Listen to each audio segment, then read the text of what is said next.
नमस्कार. आज आज आपण ॲलर्जिक खोकला व ॲलर्जिक सर्दी. एलर्जिक सर्दी इसका मतलब क्या है कि कोई इंसान को कभी क्या खूब छींक आती, वो बोलता है कि मेरे को स्पेसिफिक टाइम पे. एग्जाम्पल दिया तो हर साल के बारिश के महीने में ये तो आता ना, ग्रास, कांग्रेस का ग्रास आता, उसका स्मेल, जब वो सब्जियां बनाते उस ऑयल का स्मेल, इससे क्या होता कि उसको बहुत छिंकाते, नाक से पानी आता, आँखों से पानी आता, आँखों के साइड में बहुत खुजली आती. और वो बोलता कि सर ये तकलीफ मेरे को 1 साल से, 5 साल से, 10 साल से है.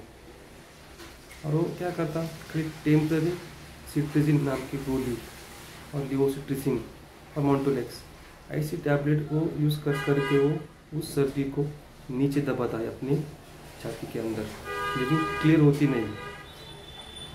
तो 3-4 साल के बाद क्या होता, ऐसे केस में वो जो सर्दी है ना, उसका कन्वर्शन होता है दमे में.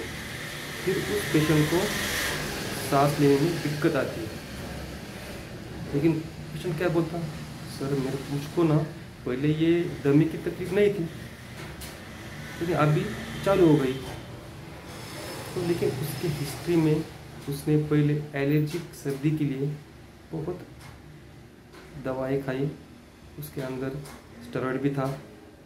उससे क्या हो गया, वो सर्दी अंदर दब के वो दमा उसको चालू हो गया.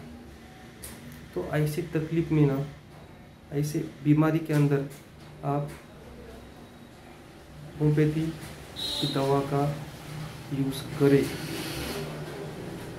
आपको मालूम पड़ गया है कि आपकी जो बीमारी है ना, आपने गोली खाई सिट्रिजिन, उससे अच्छी नहीं हो रही ना, तुरंत जाके होम्योपैथिक दवा का कोर्स करो, आपको वो जड़ से रिलीफ मिलेगा.